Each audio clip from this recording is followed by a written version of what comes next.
on that note, before I open up the open mic session here tonight, I'd like to remind everybody that on your table is the 12th Annual Carthy International Short Story Festival. It's going to be held in the Metropole Hotel, McCurtain Street, Cork, on Wednesday the 15th to Sunday the 19th of September. Featuring Michael Aves, Helen Dunmore, Tryon Lee, Alexander MacLeod, Ed O'Brien is there too, which will make it a great weekend of literature. Suzanne Rebecca, Valerie Trueblood, Colin Tobin and many more. Awards, readings, public interviews, workshops, seminar walking tours and personal mobile short story festival. Represented by the Munster Literature Centre with special funding in Cork City. There's there for you, ladies and gentlemen, if you'd like to go, at least I've advertised it anyway. And give her a very warm welcome. She's just been the door to second. Shelia, just come to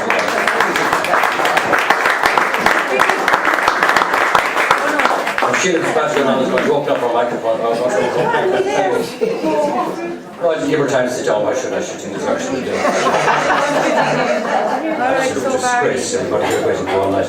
God almighty, I can't. I won't pass any more marks if I get shot. No, actually, I wouldn't get shot at all. You know what to do? Her husband would put me on a long rope after he's trotting horse. They keep pulling me as hard as they could and I died. Ladies and gentlemen, Shelia Fitzpatrick is on. Thank you very much.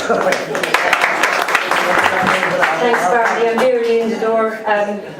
Break a leg, Mary Ellen. You can hear me very well. This is my brother's anniversary is coming up, so his wardrobe. His Ben Sherman shirt, jeans, Crombie and Doc Marten boots. His absence pierces the silence of yesterday's possessions. And this is Cool Park for W.B. Yeats. Here there is richness, majestic growth, mesmerised I roam the turf you trod.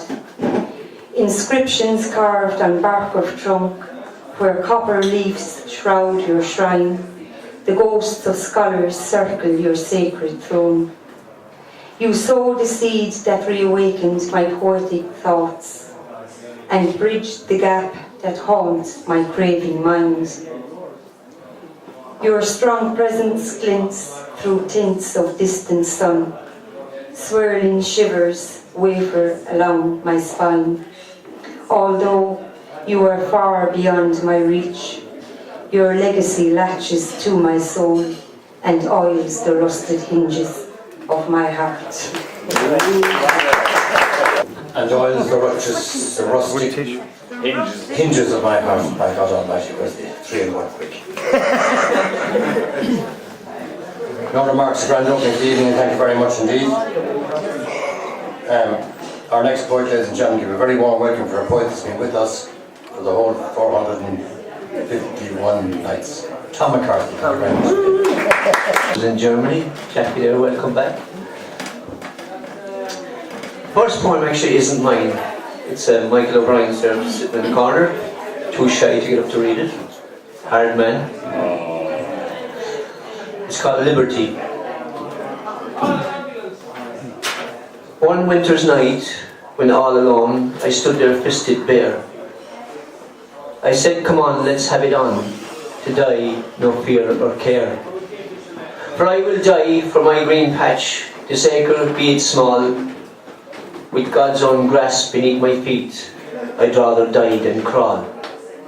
As bullets fly and bombs do roar, and fires light the night, with all the blood left in my veins, my heart will stand and fight. I'll fight the cause of pierce and tone, and march through winter snow. I will sow the seeds of life in spring, and watch the nation grow. A nation small yet big at heart, with rivers, lakes and dales. A nation fit to stand alone, with just and balanced scales. So take your bombs and all your power, and let this man grow old, to wrap this nation in a flag, the green, the white and gold.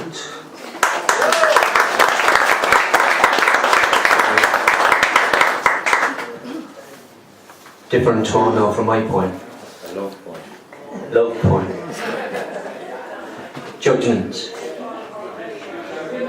Am I really that sad, sadistical, incoherent bastard that you make me out to be? Or am I battling with myself, half afraid to surrender my true feelings to someone like you? Having already experienced the piercing of sharp, jagged edges to my soul from a heart that holds no sympathy for sorrow. Having already experienced your inability to judge the meanings of my words, my true feelings, my thoughts. Knowing that you are easily swayed, intoxicated in conversation, even with a soft kiss or a drink, leaving me no option but to retaliate with a loose tongue, a tongue that will motivate you to judge me once more. I seek nothing, only to be judged on merit, here and now, not on a drink, on a name, or on the company I keep, but on my ability to speak the truth. I was brought up to believe that all men are equal, and that honesty was the best policy. Apparently not, throwing me into a turmoil of mixed emotions, disillusioned as to why my parents were so naive as to teach me to be none other than good. So until such time as the insincerities of gangsterism are removed from my path, I will always be that sad, sadistic and incoherent bastard that you make me out to be.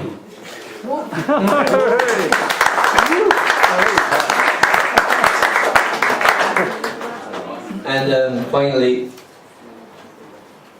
this is actually, I suppose, a nature poem in a sense. It's my ex-wife, my pal, as I suppose I could still say. We're very good friends at the moment, and we have been for a long time. Has actually bought a little plot of land about a mile from where I live, at the back of me, with her partner. And walking to that piece of land and looking at it for the first time, I thought to myself, my God, she has courage to do that, because the state of the place was actually grown over with trees and roots and what have you.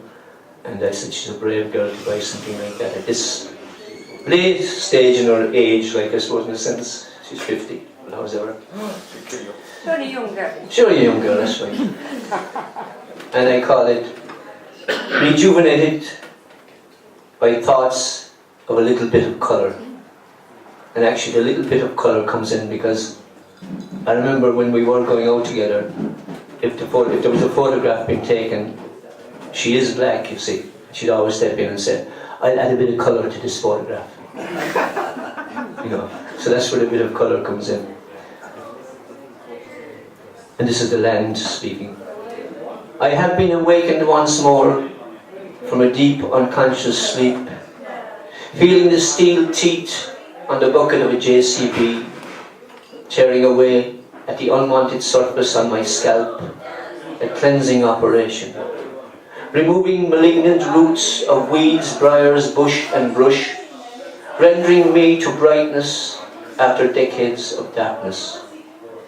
I had reclined myself to being reclusive from all creation, suffocating in the shade of branches, leaves, thorns and thick grass, littered with old milk churns, cartwheels, steel frames and rusted containers.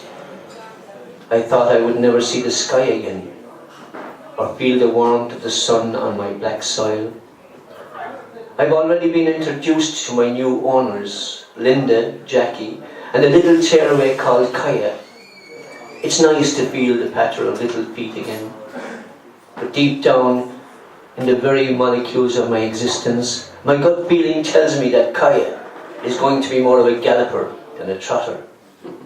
I'm already feeling benign and jubilant about my future, my pores opening, soaking up the fresh raindrops and the warmth of the sun rays, looking forward to new boundaries, flower beds and fresh grass seed to change my complexion.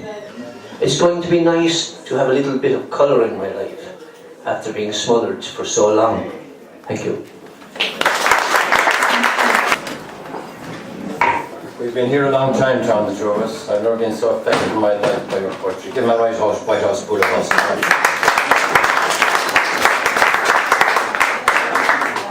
And I have a bit of news for you, Tom, which you're probably not aware of.